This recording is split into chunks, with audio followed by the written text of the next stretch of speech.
इस समय सीडीएस की मुलाकात हो रही है प्रधानमंत्री मोदी आवास पर।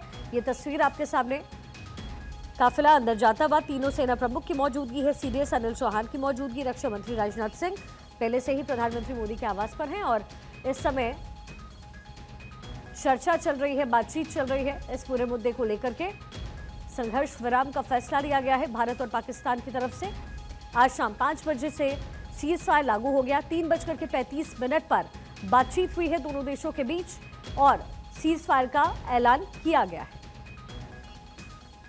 सीज फायर के ऐलान के बावजूद सिंधु जल समझौता पाकिस्तान के साथ रद्द ही रहेगा।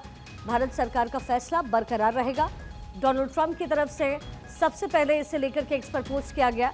उन्होंने कहा कि अमेरिका ने मध्यस्थता की है और घोषणा करते हुए खुशी हो रही है कि भारत और पाकिस्तान पूर्ण और तत्काल युद्ध विराम पर सहमत हो गए हैं। दोनों देशों को बधाई डोनाल्ड ट्रंप की तरफ से दी गई। दोनों देशों के बीच सीज फायर का ऐलान हुआ है। गौरव मिश्रा मेरे सहयोगी मेरे साथ इस समय कनेक्टेड है। गौरव, प्रधानमंत्री मोदी के आवास पर इस समय मीटिंग चल रही है।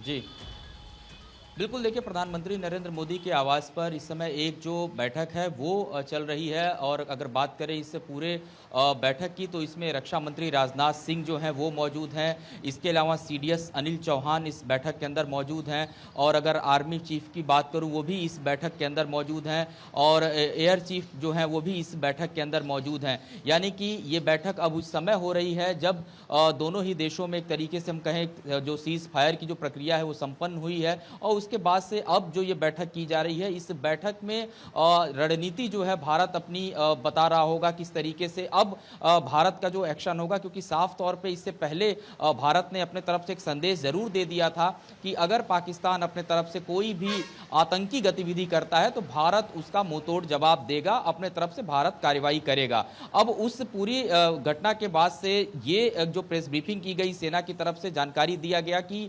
पाकिस्तान की तरफ से जो बातें कही जा रही हैं भारत में, चाहे वो एयर स्पेस को नुकसान करने की बात हो, अन्य जो सैन्य ताकतों को नुकसान करने की बात पाकिस्तान की तरफ से कही जा रही है, वो पूरी तरीके से बेबुनियाद है। और अभी प्रधानमंत्री नरेंद्र मोदी के जो आवास पर ये बैठक चल रही है, इस पूरे बैठक में जाहिर सी बात है अब तक के जो ये तकरीबन आधे घंटे पहले जो पूरा घटनाक्रम घटित हुआ है, आपने देखा डोनाल्ड ट्रंप ने भी ट्वीट करके जानकारी दिया और उसके बाद से कहीं ना कहीं कूटनीतिक दृष्टिकोण से यह काफी महत्वपूर्ण बैठक है जो इस समय प्रधानमंत्री के आवास पर चल रही है।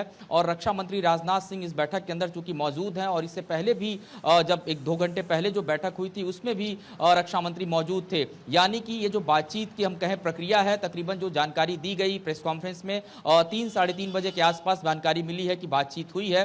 लेकिन उसके बाद से आप देखिए प्रेस कॉन्फ्रेंस में भी इस बात को साफ कहा गया कि भारत कहीं से भी आतंक को लेकर के कहीं से झुकने वाला नहीं। अगर पाकिस्तान के तरफ से कोई भी ऐसी हरकत होती है जैसा कि हमने पहलगाम में देखा है तो भारत उसका मुंहतोड़ जवाब देगा। हालांकि अभी थोड़ी देर पहले ये बैठक जो अंदर है शुरू हुई है, अब देखना होगा कि आगे किस तरीके से भारत अपनी रणनीति को स्पष्ट करता है, क्योंकि इस बैठक के बाद और भी जो चीजें हैं वो निकल करके आएंगी कि क्या बातचीत हुई है, क्योंकि रक्षा मंत्री इस बैठक के अंदर मौजूद है, तीनों सेनाओं के जो प्रमुख है वो इस बैठक के अंदर मौजूद हैं। एनएसए अजीत डोभाल तकरीबन 2 घंटे से प्रधानमंत्री नरेंद्र मोदी के साथ जो पहले से वो पहुंच गए थे इस बैठक के अंदर वो मौजूद हैं फिलहाल।